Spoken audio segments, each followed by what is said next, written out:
عليكم ورحمة الله وبركاته. بسم الله الرحمن الرحيم. والنهاردة حلقة جديدة مختلفة جدا جدا جدا. النهاردة هنتكلم عن ليالي الأبطال ودوري أبطال أوروبا ولقاءات العودة ما بين أتلتيكو مدريد وأرسنال وبايرن ميونخ وباريس سان جيرمان. وامبارح يا جماعة القطر وقف.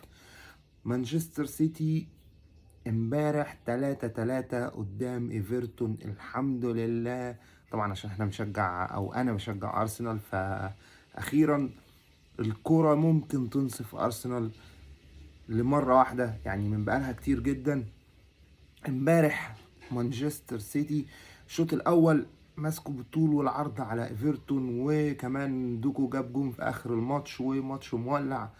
وماتش يجي 3-2 لايفرتون والحكم مش بيصفر، ويجي جون التعادل وليفر يرجع والسيتي يرجع للماتش مرة تانية. وقلنا خلاص يا ارسنال حظك برضو زي ما هو، بس الحمد لله الماتش خلص تعادل. والارسنال على الصدارة. الارسنال على الصدارة المرة دي، الفيل على الشجرة مش هيقع.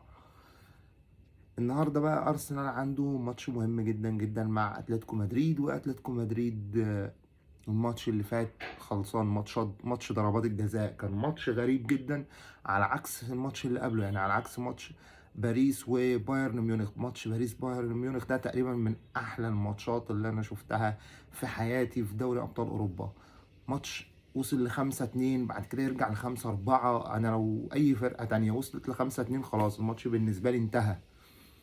ولكن الالمان يا جماعه بايرن ميونخ والعزيمه والاراده اللي كانت عندهم رجعوا بجونين مره تانية، والماتش كان يعني ضرب نار لحد اخر ال يعني كنتش بتفرج على بين سبورت، وقالوا ما بين الشوطين قال لك خلاص هما يعني ادونا كل حاجه في 3-2. يعني الماتش كان 3-2 5 اجوان، قال لك لا خلاص مش هتتكرر.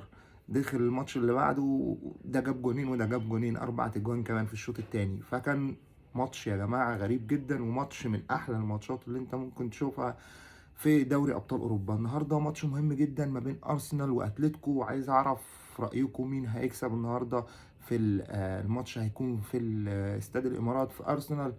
وماتش انا شايف ان هو هيكون بدني جدا، شايف ان ارسنال هيكون عندها دافع، حتى كمان هيبقى روحها المعنويه عاليه شويه كمان بعد ما السيتي تعادل امبارح مع ايفرتون. وكان يعني الماتش اللي فات خلص 1-1، ضربة جزاء لجويكرز وضربة جزاء كمان لالفاريز. فكان ماتش اصلا كان بدني منه اكتر منه في يعني اللي هو الماتشات اللي احنا متعودين عليها، هجمه هنا وهجمه هنا وهجمه هنا زي الماتش اللي قبله. لكن